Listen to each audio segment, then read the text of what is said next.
ফিলিস্তিনের গাজা উপত্যকায় ইসরায়েলের চলমান আগ্রাসনের বিরুদ্ধে ব্যবস্থা নিতে মুসলিম দেশগুলোর প্রতি আহ্বান জানিয়েছে হামাস।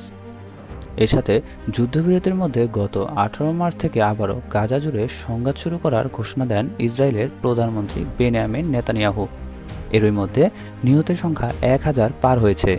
ফিলিস্তিনি স্বাধীনতাকামী সংগঠন হামাসের সাথে দ্বিতীয় দফায় শান্তি চুক্তির জন্য আলোচনা চলমান ছিল, কিন্তু হুট করে নেতানিয়াহু আবার দেখাল তার আসল রূপ।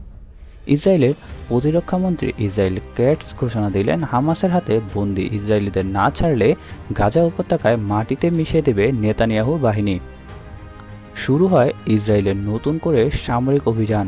দেশটির বিমান হামলা থেকে রেহাই পাচ্ছে না নারী ও শিশুরাও।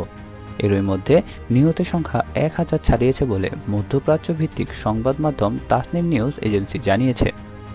এদিকে নেতানিয়াহুর আগ্রাসন বন্ধ করতে তোড়জোড় শুরু করেছে ইরান। সৌদি আরবের পররাষ্ট্রমন্ত্রী ফয়সাল বিন ফারহান এর সাথে ফোনালাপে করেছেন ইরানের পররাষ্ট্রমন্ত্রী আব্বাস আরাকচি।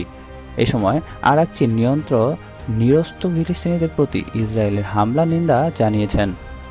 নেতানিয়াহু যুদ্ধবিরতির শর্ত ভঙ্গ করেছে।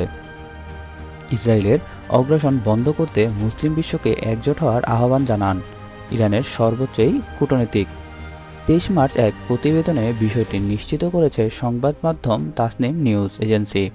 এ সময় আরাকচি ইয়েমেনের হুতি বিদ্রোহীদের বিরুদ্ধে চালানো যুক্তরাষ্ট্রের নৃশংস হামলার নিন্দা জানান। গাজায় ইসরায়েলের আগ্রাসন শুরু হলে লোহিত সাগরে দেশটির পণ্যবাহী জাহাজগুলোতে সাময়িক হামলা চালানোর হুমকি দেয় হুতি বিদ্রোহীরা। আর এতে নাক গলায় মার্কিন প্রেসিডেন্ট ডোনাল্ড ট্রাম্প। ইয়েমেন জুড়ে হুতিদের আস্তানা লক্ষ্য করে মার্কিন কেন্দ্রীয় কমান্ডোকে হামলা চালানোর নির্দেশ দেন ট্রাম্প। শুরু হয় যুক্তরাষ্ট্র বনাম হুতিদের সংঘাত।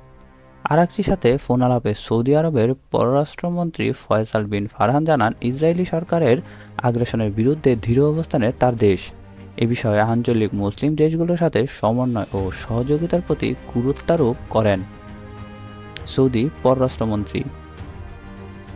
আফসান আলিফ, AA নিউজ, ঢাকা।